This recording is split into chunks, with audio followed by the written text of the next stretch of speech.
네, 안녕하세요, 여러분들. 역사는 최태성. 예스. 자, 이제 드디어 만세. 광복이 됐습니다. 정말 식민지는 힘들어요. 네. 참, 그 시대를 살았던 사람들은 얼마나 힘들었어요. 우린 그 시대를 그냥 바라보는 것도 이렇게 힘든데, 그 시대를 관통하면서 살았던, 자신의 인생 속에서 식민지라고 하는 시절을 관통하면서 살았던 사람들은 얼마나 힘들었을까라는 어떤 그런 생각을 한번 해보게 됩니다. 자, 지금부터 이제 드디어 광복된 그 모습을 한번 찾아보죠.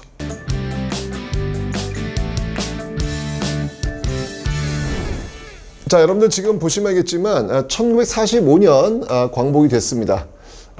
광복이 되었는데, 이 광복되는 그 과정을 보면 일단 이 우리의 어떤 그 독립을 처음으로 약속해준 국제 회의가 있어요.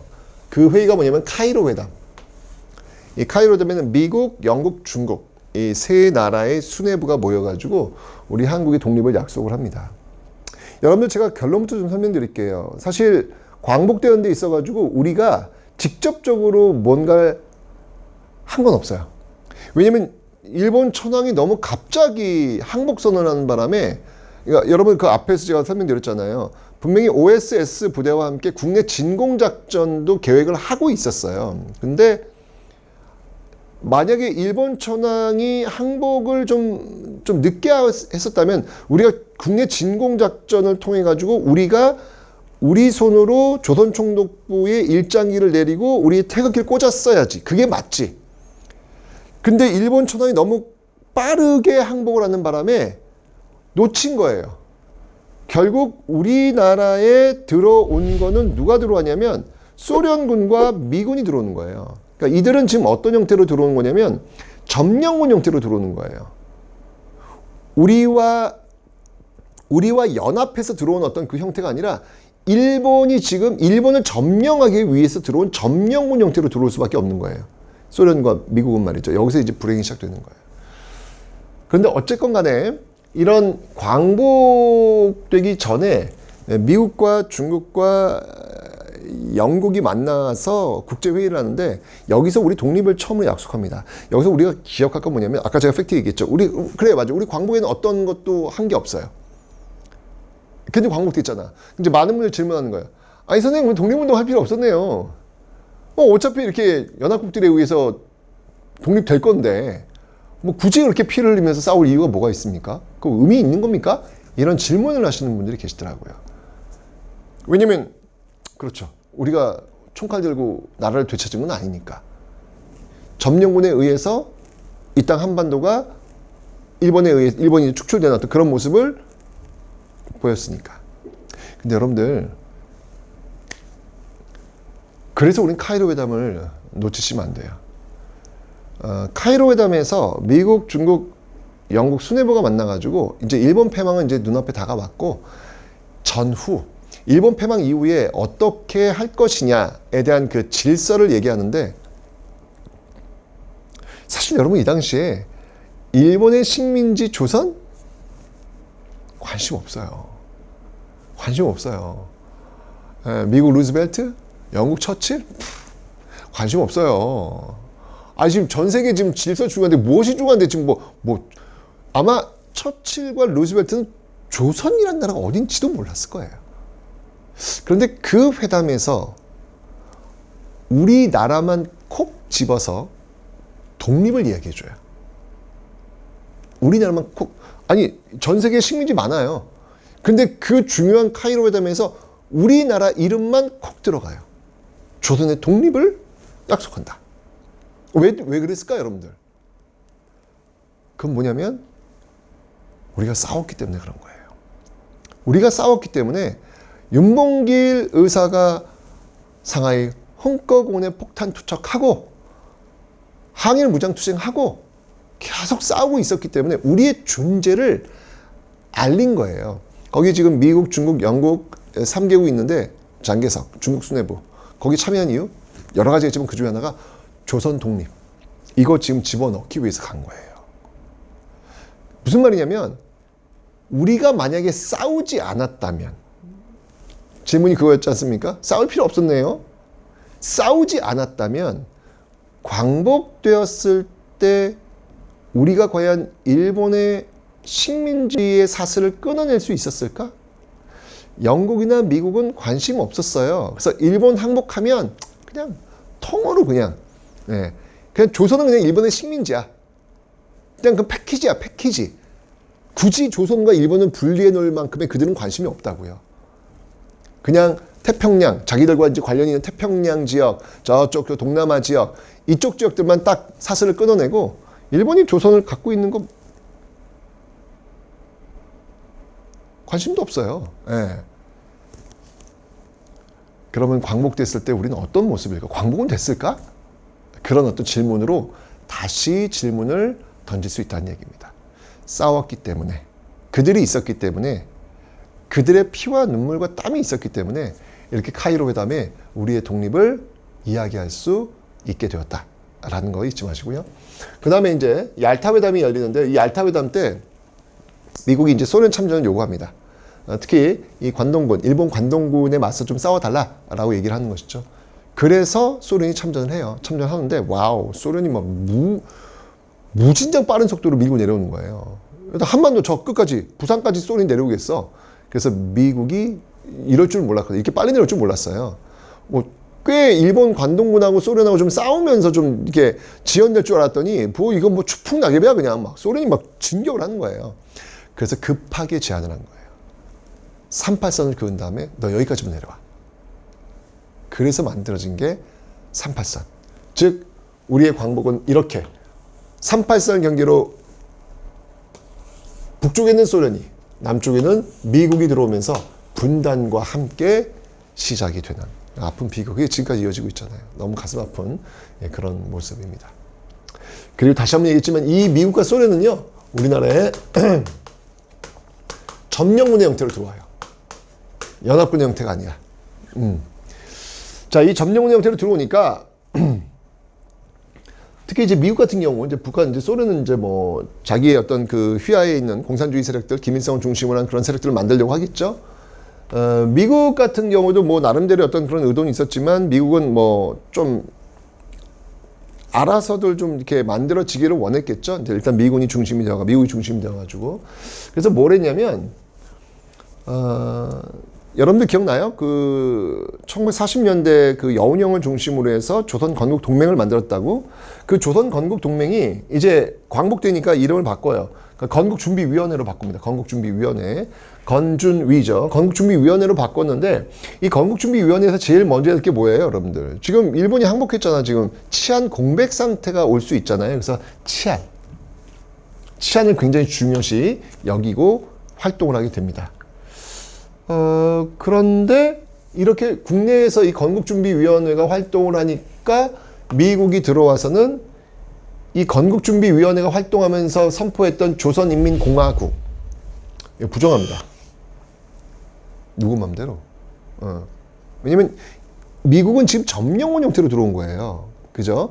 일본과 상대하러 들어온 거야. 그런데 여기에 무슨 정부가 만들어진데 용납하지 않는 거예요. 그래서 용인하지 않고요. 심지어는 일제강점기 내내 상하이를 중심으로 충칭에서 이동하면서 싸웠던 대한민국 임시정부조차도 인정하지 않습니다. 어떤 행정조직도, 어떤 행정부도 인정하지 않습니다. 결국 여러분들 너무 가슴 아픈 게 대한민국 임시정부 주석 김구는 귀국을 못해요. 광복이 됐음에도 귀국을 못해요. 왜? 미국에서 백범 김구? 대한민국 임시정부 주석? No. 그렇게 못 들어와요. 들어올 수 없다고 합니다. 그래서 결국 몇 개월이 지난 후 개인 김구, 대한민국 임시정부 주석 김구가 아니고요. 그냥 개인 김구로 쓸쓸하게 우리나라에 귀국하는 모습. 이게 광복의 어떤 그 모습이에요. 뭔가 광복은 됐는데 뭐가 지금 일이 참 자꾸 꼬이고 있는 그런 모습들이 보이죠. 그 꼬인 실타래가 나중엔 결국은 남북 분단으로 기정사실화되고 그게 결국은 전쟁으로 가는 그런 어떤 그 수순을 밟게 되는 겁니다. 자, 뭐 근데 어쩔 수 없어요 지금요. 왜냐면 우리가 지금 어떻게 우리가 총 들고 들어와서 깃발 꽂은 게 아니기 때문에 이들이 지금 들어왔기 때문에 이들이 점령을 형태이기 때문에 이들이 이 한반도의 운명을 쥘 수밖에 없는 거예요. 그건 부인할 수가 없어요. 자 이러면서 이들의 질서에 의해서 한반도의 운명이 만들어지는데 그 첫 번째 회의가 바로 이 모스크바 3국 외상회의입니다. 모스크바에서 미국, 영국, 소련 이 외상들이 만나가지고 이 한반도 문제 어떻게 해결할 거냐라고 이제 논의를 하죠.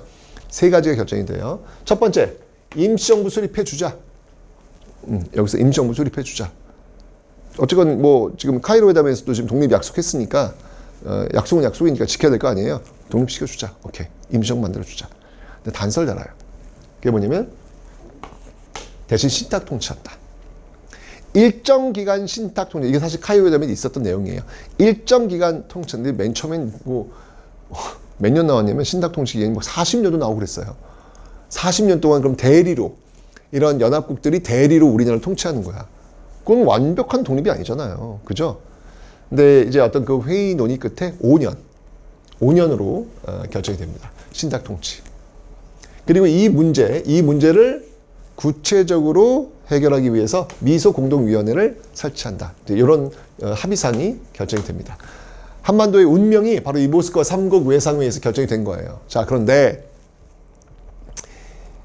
신탁 통치라는 단어가 딱 나오니까 여러분들 좋아 안 좋아? 나쁘잖아. 아니 즉각 독립이 아니잖아 이거 지금. 그죠? 당연히 반발하죠. 좌우 할 것 없이 사회주의 진영, 민족주의 진영 할 것 없이 다 반발해요. 근데 나중에 이게 사실 이제 이 동아일보의 오보예요. 이게 세 개의 어떤 조항을 알려준 게 아니라 이 신탁 통치만 알려준 거야. 이것만 알려주다 보니까 사회주의 진영에서는 나중에 뭐야 임시정부 수립이 있었어? 이 조항을 몰랐던 거예요.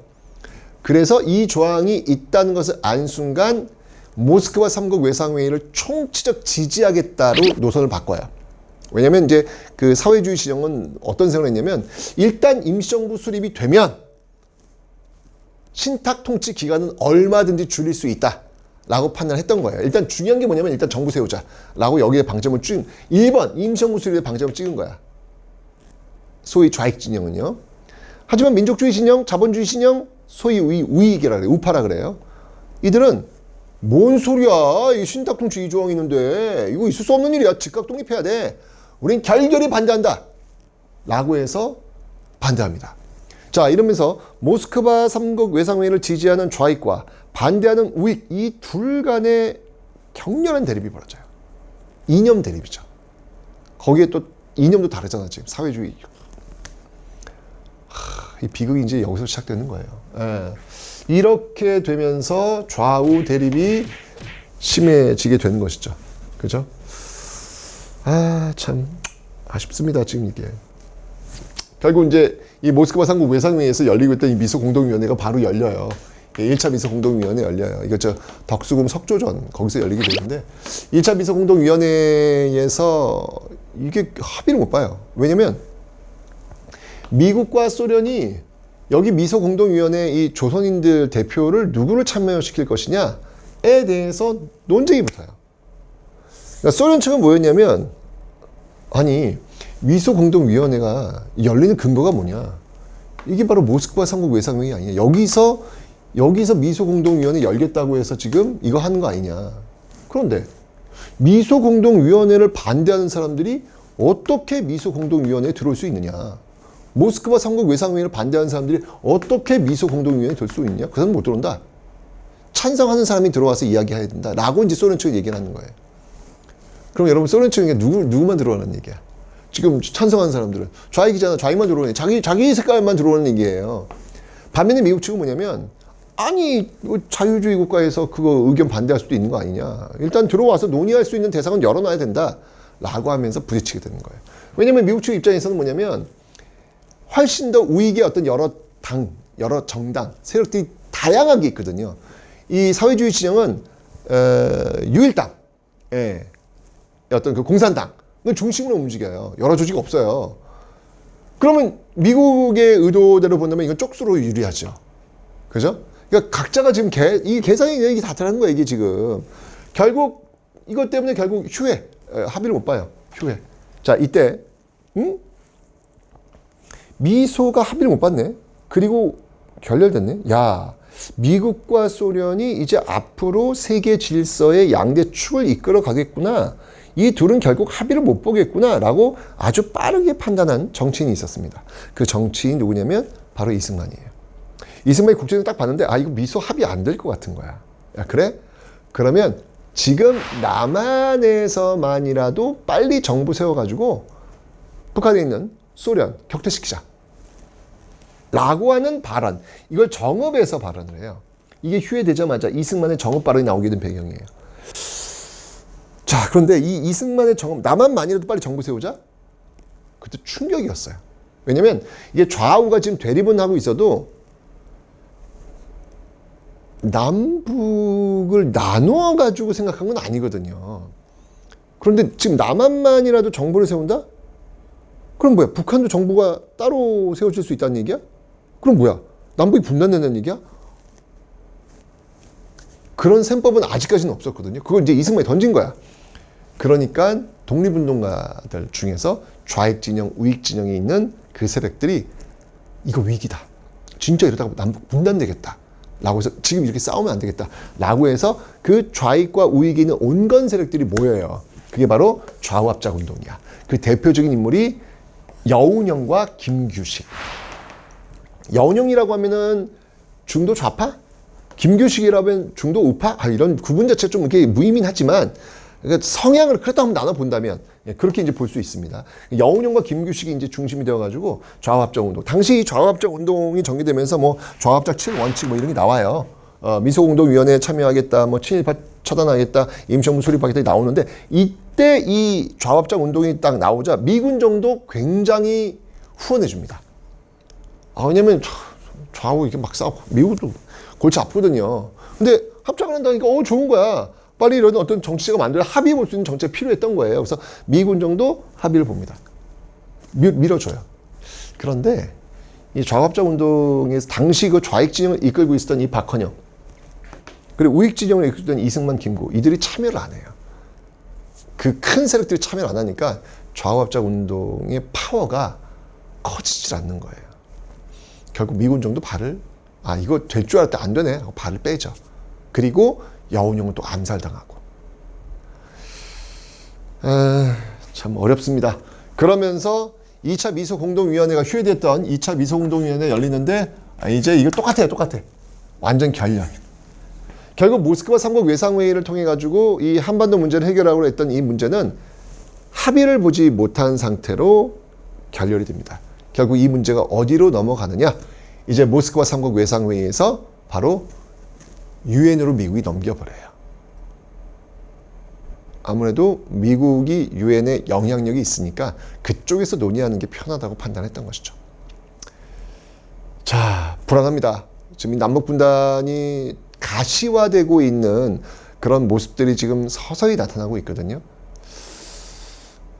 어찌 보면 우연찮게 그어졌던 이 38도선이 서서히 진한 색깔로 바뀌고 있는 장면. 우리 민족 역사에서 가슴 아픈 장면으로 서서히 가고 있는 그 모습. 다음 시간에 확인해 보도록 하겠습니다.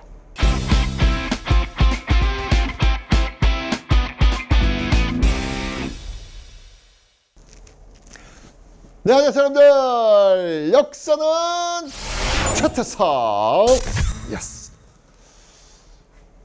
자, 이번 시간은요, 지금 광복 이후에 지금 엄청난 좌우 대립, 또 미소 대립, 뭐가 이 한반도가 지금 꼬이고 있어요, 지금요. 그죠? 어쨌건 간에 점령군을 들어왔던 미국과 소련에 의해서 이 한반도 질서는 정해질 수밖에 없는 운명이었고, 그 첫 번째 회의가 모스크바 3국 외상회의였는데, 결국 미소 대립, 냉전이라고 하는 새로운 세계 질서 속에서 한반도는 위기로 치닫고 있습니다. 결국 모스크바 3국 외상회의에서 합의를 봤던 미소공동위원회는 결국 결렬되었고 이 문제는 유엔으로 넘어갔다. 자, 이후에 대한민국은 어떤 역사를 갖게 되는지 한번 보도록 하겠습니다.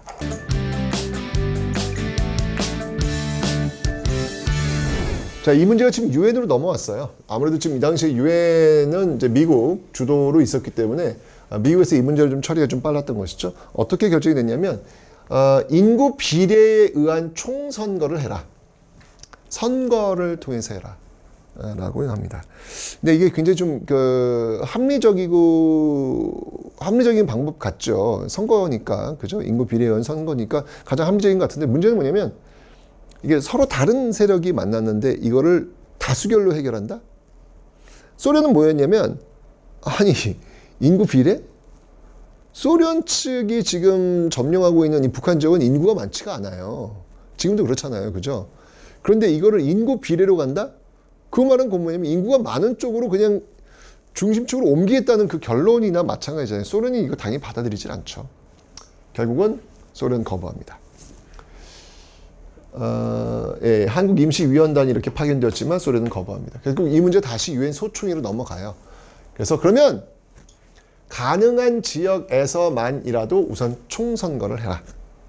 라고 나옵니다. 네, 그러니까 남한만이라도 하라는 얘기죠. 불안합니다. 이렇게 되면은 이게 남북 분단으로 가는 그 수순을 지금 밟고 있는 거예요. 결국 이 결정에 의해서 1948년 5월 10일 50총선을 치르기로 해요. 남한만 일단. 이렇게 되니까 이제 당시에 좌우할 것 없이 많은 사람들이 반대를 하는 거예요. 뭐? 남한만? 그럼 뭐 남북 분단 얘기하는 거야 지금? 이라고 하면서 이 50총선을 전후해서 격렬하게 거부, 투쟁을 전개하게 되는 것이죠. 그 대표적인 인사가 바로 백범 김구입니다. 네, 백범 김구. 우리가 소위 얘기하는 백범 김구는 이제 우파, 우익 쪽으로 분류할 수 있잖아요. 그죠? 근데 그 김구조차도 이건 아니다. 라고 하면서 이 50총선을 전후해서 아주 유명한 글을 쓰게 되죠. 그게 바로 3천만 동포에게 읍고함. 예, 유명한. 백범 김구가 우리 정치사에서 굉장히 중요한 거목으로 살 수 있었던 계기가 바로 여기서 또 나오는 거죠. 38도 선을 베고 쓰러질지언정 나는 남북 분단은 참여하지 않겠다.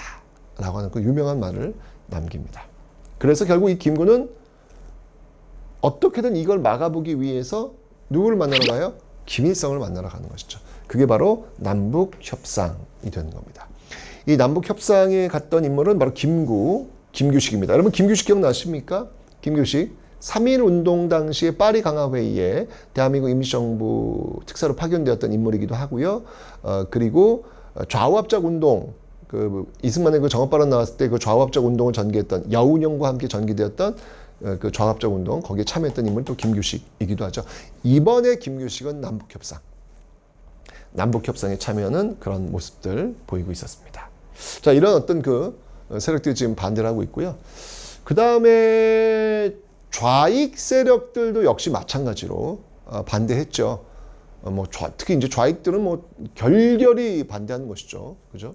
우익 쪽은 이제 일부 세력들이 이렇게 나오는 것이고, 좌익 쪽은 뭐 전면적으로 지금 거부하는 그런 모습 보이고 있습니다. 그런 과정 속에서 제주도 지역에 들어와 있었던 남로당 세력들, 공산주의 세력들이죠. 그 세력들이 중심이 되어가지고 일으켰던 사건.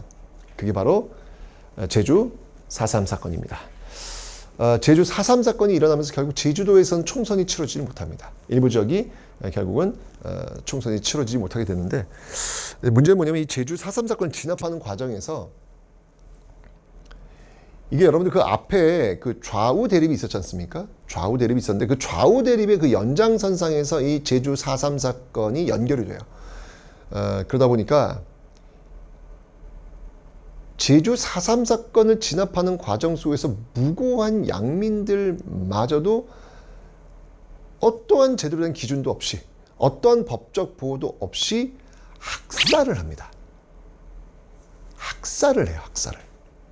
정말 이거 상상도 할 수 없는 그런 일들, 그냥 선을 딱 그어놓고 그 선 아래로 내려오지 않으면 이거 다 빨갱이야, 다 죽인다 라고 하는 포고령이 내려질 정도입니다. 이게 얼마나 무섭습니까, 여러분들? 아니, 여러분들, 내가 이 선이 있으면 나 여기도 있을 수 있어요. 근데 내가 여기에 있는 이유는 다양한 이유가 있을 수 있잖아요. 아니, 한라산에서 나는 저기 말 키워야 되는데 나 못 내려가는데요? 라고 할 수도 있잖아요. 나 여기서 지금 농사 이거 돌봐야 되는데 못 내려가는데요? 그럴 수 있잖아요. 근데 무조건 다 폭도로 간주하겠다는 얘기예요. 말 돌보는 사람도 폭도가 됐고 농사 짓는 사람도 폭도가 된 거예요. 그 선을 내려오지 않았다는 이유 하나만으로. 이렇게 되면서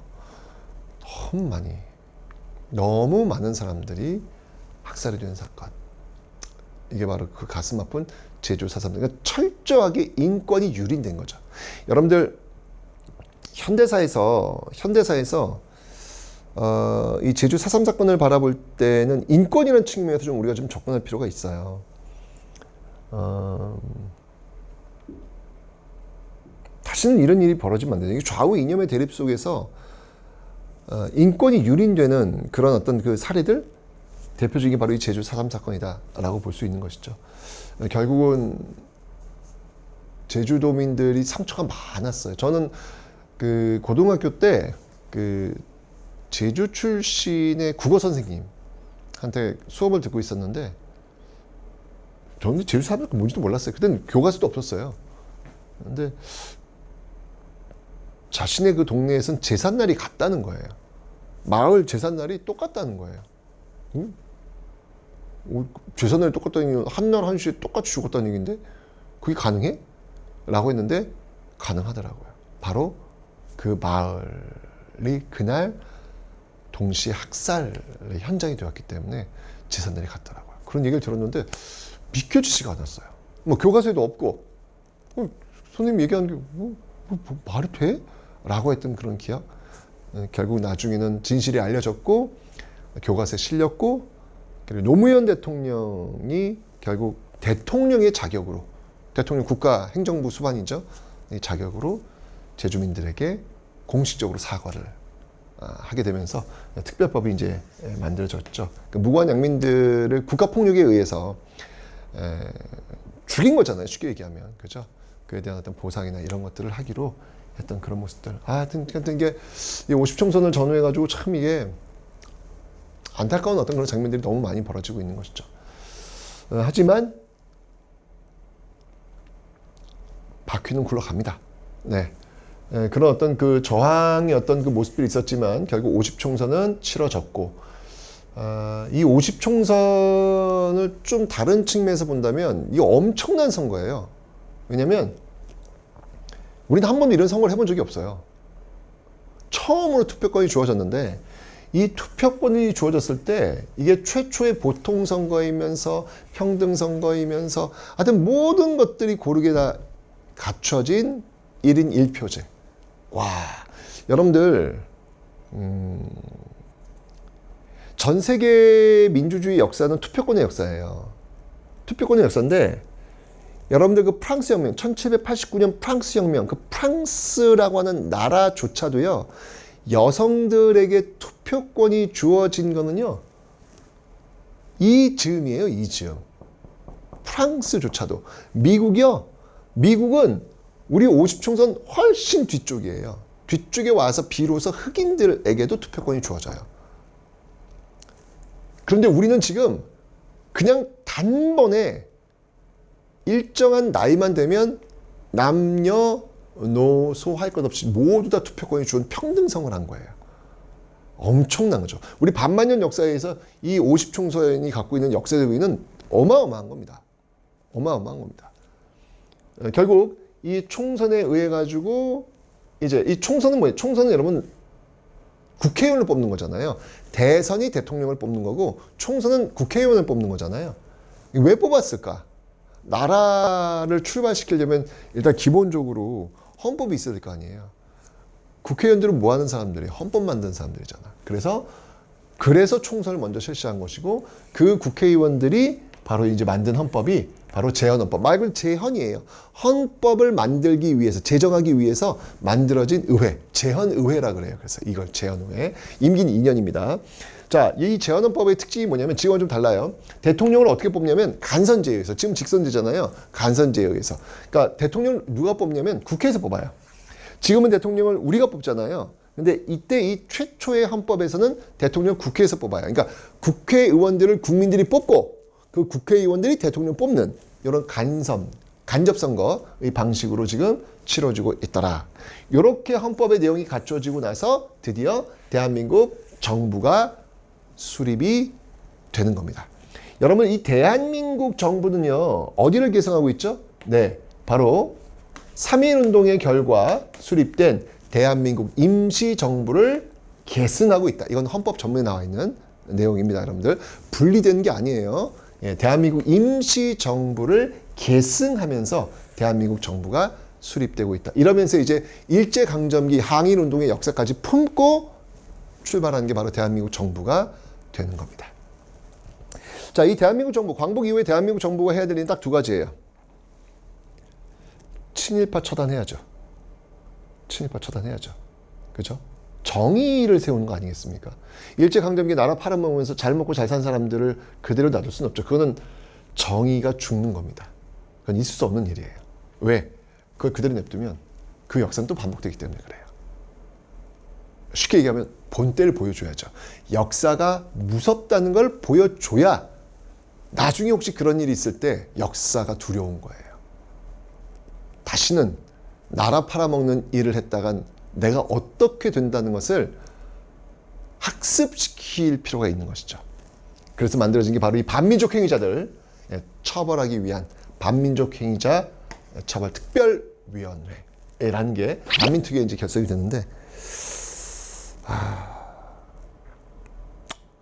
이 반민특위가 결국은 실패로 돌아갑니다. 이게 이승만 정부에서 협조를 안 해요. 그러니까 이승만 정부의 그러니까 이승만 정부 입장이 이거예요. 지금 어쨌건 이승만 정부가 출범을 했잖아요. 지금요, 그죠?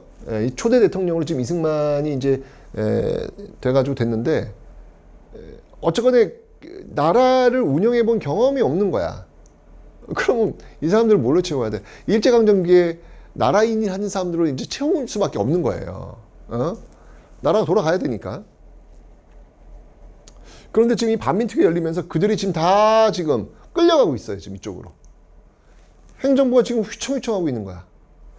근데 북쪽에서는 지금 여러분들 대한민국 정부 수립되잖아요. 바로 조선민주주의 인민공화국이 세워져. 위협받고 있단 말이에요.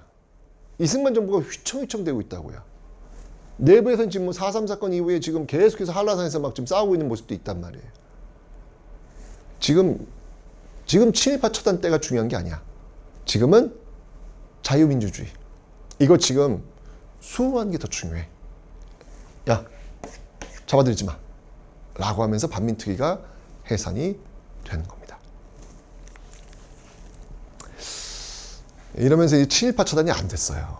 이게 참. 이게 여러분 지금까지도 지금 후유증이 있는 거야. 지금 이래가지고. 지금까지도 지금 후유증이 있는 거예요. 친일파 처단이 안 됐기 때문에, 그 친일파들이 남긴 그 재산을 찾겠다고 소송을 걸고 있는 이런 모습들을 바라보는 우리는 망연자실, 역사 앞에 무릎 꿇고 용서를 빌어도 용서를 구할까 말까인데, 그들이 당당하게 친일파의 어떤 재산들을 찾겠다고 소송 걸고 있는 모습들. 이게 이제 이런 데서 나오고 있는 거예요, 지금요. 그죠? 자, 그리고 친일파 처단하고 또 뭘 해야 되냐면 농지개혁해야 돼요.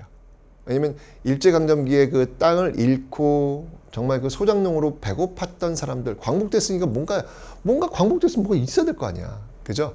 그래서 토지를 나눠준 농지개혁을 단행합니다. 이건 제가 나중에 다시 한번 설명드릴게요. 농지개혁은 성공해요. 토지를 나눠주는 이 농지개혁은 성공을 합니다. 친일파 처단은 못했고요. 농지개혁은 성공을 했다.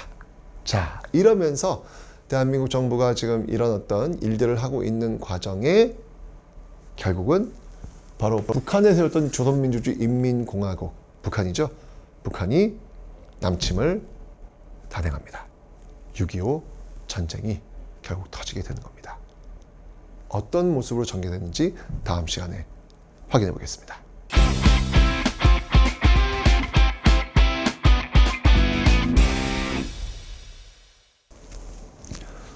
네, 안녕하세요, 여러분들. 역사는 최태성. 예스. 자, 동족 상잔의 비극, 6.25 전쟁. 네. 정말 우리가 전쟁을 겪지 않고 지금 살아가고 있다는 것은 엄청난 축복입니다. 전쟁 그까짓 거 한번 하지 뭐. 그런 말은 함부로 하는 건 아니고요. 어떻게든 정쟁을 하지 않도록 하는 것, 저는 그게 정치고 그게 외교라는 생각이 듭니다. 물론 이제 전쟁이 터지면 그때는 역사에서 알려준 대로, 역사에서 배운 대로 우리를 지키기 위해서 싸워야 되겠지만, 그 순간까지 가지 않도록 하는 게 평화를 유지하려고 노력하는 게 더 중요하지 않을까라는 생각이 드는데요. 우리가 경험해보지 못했던 전쟁, 그 전쟁의 역사로 한번 들어가 보겠습니다.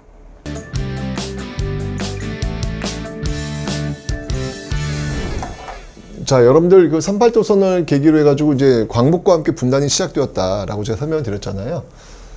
결국 이제 대한민국 정부가 수립되었고 바로 이어서 조선민주주의 인민공화국이 들어서게 됩니다. 들어서게 되는데 지금 이제 북한 같은 경우에는 지금 남침을 통해서 적화, 한반도 전체를 적화 통일시키려는 어떤 의지가 강했죠. 그래서 당시 소련, 사실 이 소련의 스탈린이 바로 이 6.25 전쟁의 총기획자라고 보시면 돼요. 중국이 후원을 해줬고 거기에 이제 주연 배우가 김일성이고요. 감독은 스탈린이라고 보시면 되는 겁니다. 소련과 중국의 어떤 지원에 힘입어가지고 전쟁 준비를 하고 있었는데 마침 그때 미국에서 애치슨 선언이라는 걸 해요. 이게 뭐냐면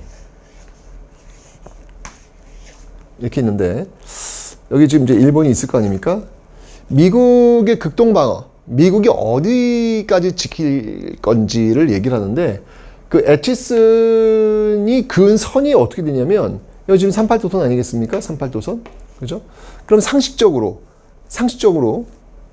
애치슨 선언은 이렇게 와야 되지 않겠습니까? 근데 이렇게 안 왔어요. 이렇게 안 하고 이 선이 어떻게 그어지냐면 이렇게 그어지는 거예요. 우리가 빠졌어. 뭐야? 이게 뭐야 이게? 이게 딱 보니까 김일성이 미국 포기했다. 미국 여기 한반도 남만 포기했다. 판단했겠죠? 결국은 소련 중국의 어떤 그 후원 속에서 남침을 한 거예요. 그게 바로 1950년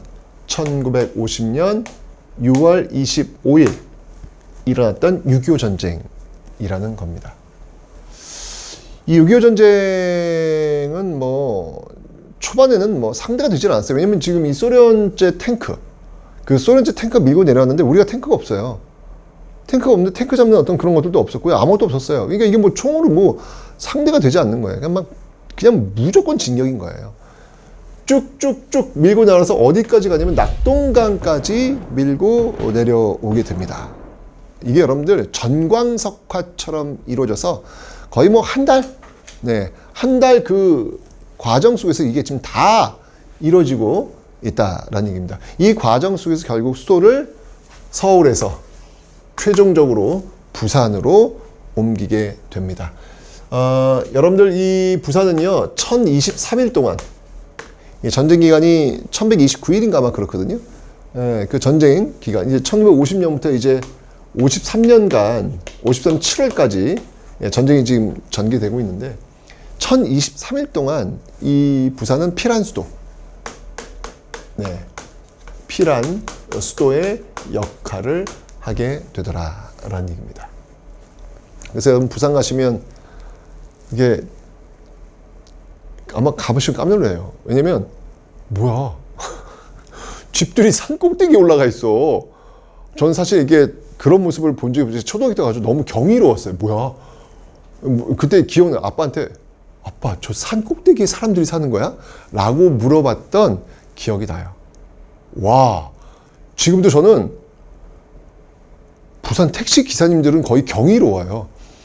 그 좁은 골목을 계속 올라가는데 와, 정말 경사가 45도 각도예요. 와, 이게 왜 그러냐면, 이때 부산에서 수용할 수 있는 인원이 30만 명이었거든요, 당시에. 근데 이 전쟁이 터지면서 이 부산에 몇 명이 모여드냐면 100만 명이 모여들어요. 3배 넘게 모여드는 거예요. 그럼 어떤 일이 벌어질까요, 여러분들? 집 없어요. 화장실 없어요. 이건 상상이 안 되는 그 모습이 나오는 거예요. 그러면 어떻게 해요? 사람들이 결국 산 깎아서 올라가는 거예요. 올라간 거예요. 심지어 여러분들 올라갈 데가 없어. 둘러봤더니 남은 공간이 있었어. 어디야? 일본인들이 남기고 간 일본인 무덤.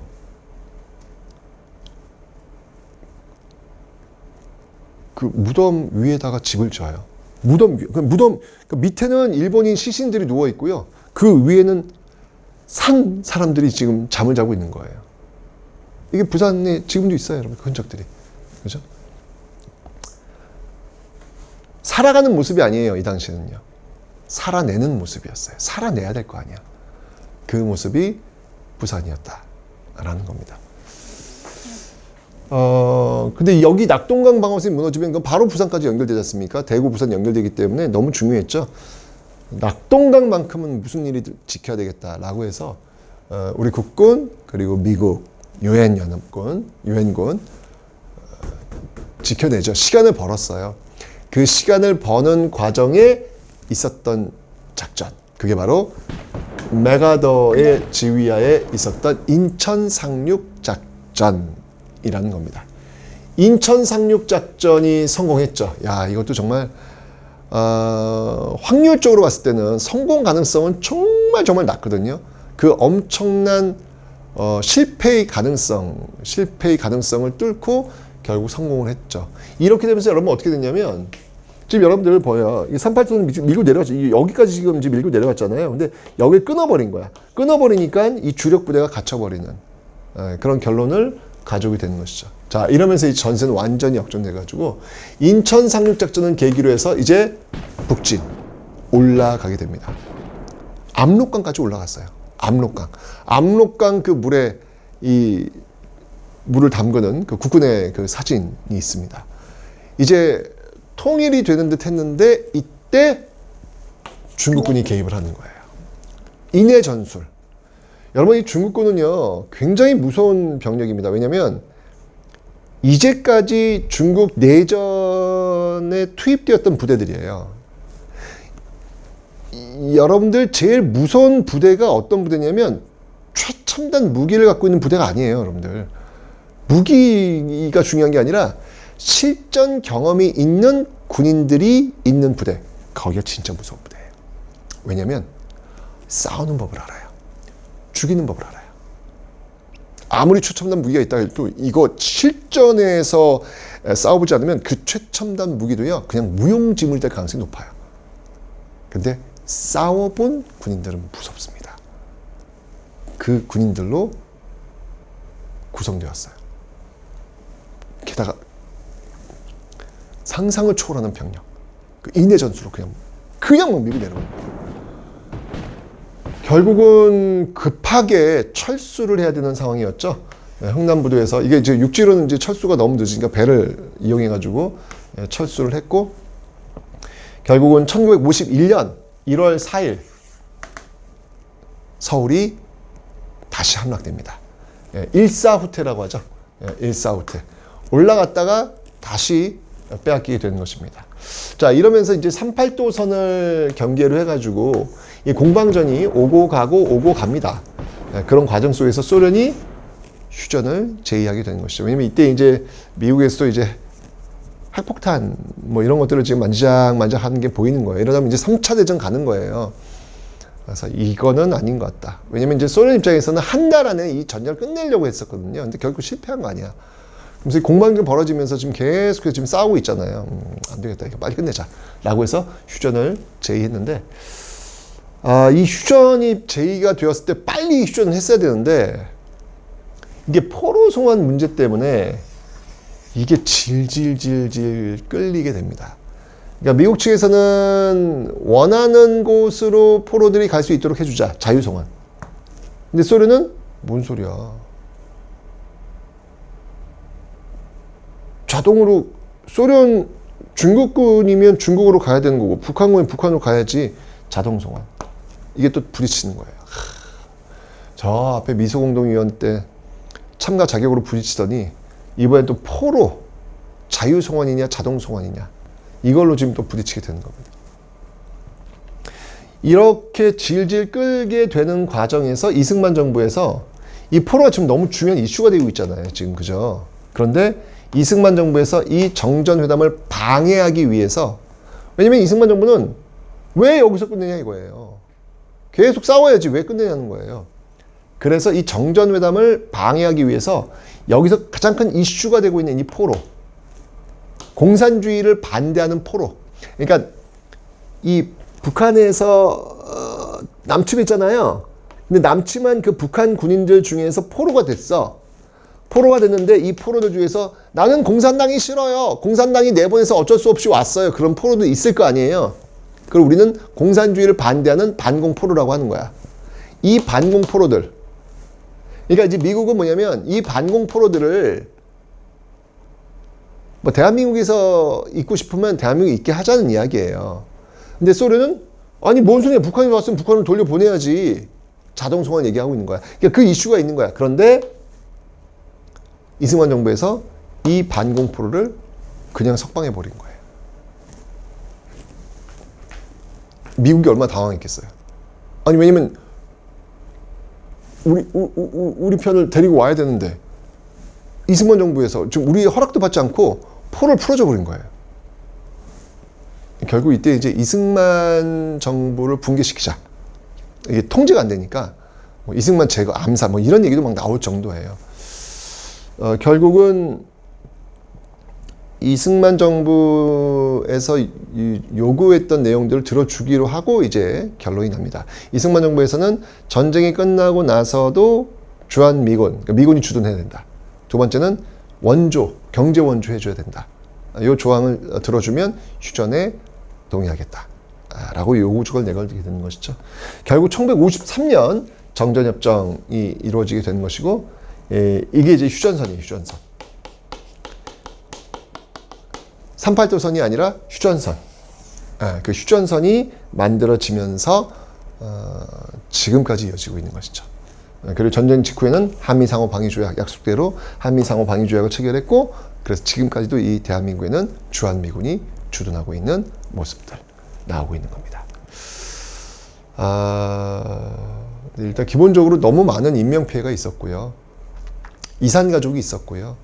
그리고 무엇보다도 이 민족 간의 어떤 그 갈등 이런 것들이 지금 너무 심하게 있었고 지금 우리는 남북이 분단되어 있고 그죠? 이런 그 아픈 상처를 너무 이 한반도에 그냥 너덜너덜해진 거예요. 그 모습이 지금까지 이어지고 있다라는 거. 여러분들 지금 이제 젊은 세대들은 이 통일에 대해서 굉장히 뭐 굳이 할 필요가 있을까? 우리 지금 뭐 잘 먹고 잘 사는데 뭐 굳이 그 뭐 세금 내야 되는데 굳이라고 생각하시는 분이 있는데 일단 기본적으로 보면 통일은요 헌법에 명시되어 있는 내용이에요. 어떤 정부가 들어서건 통일을 위한 노력을 하는 것이 헌법 전문에 헌법에 명시되어 있습니다. 그거는 우리 민족의 당위예요. 이거는 선택의 부분은 아닌 것 같아요. 그리고 경제적으로도 여러분들 뭐 물론 투자 비용, 그러니까 세금 같은 건 들어가겠죠. 근데 그 이후에 거기가 개발되고 발전되는 모습을 한번 상상해 보세요. 그리고 우리가 지금 일단 지금 이 육지로 갈 수 있는 길이 막혀 있잖아요. 이 휴전선에서 막 올라갈 수가 없잖아요. 고립되어 있단 말이에요. 뚫리고 나서 유라시아 대륙까지 뻗어나갈 수 있는 그 모습을 한번 상상해 보세요. 저는 이게 경제적 주판에 의해서 이거 뭘 따지는 부분은 아니지만 저는 충분히 투자 가치가 있는 우리 미래 세대의 먹거리 통일을 이렇게 먹거리로 표현하는 것 자체가 참 슬픈 일이긴 하지만 워낙 이 주판을 따지면서 뭔가를 얘기를 하고 있기 때문에 한번 저도 그런 측면에서 한번 이야기를 해봤습니다.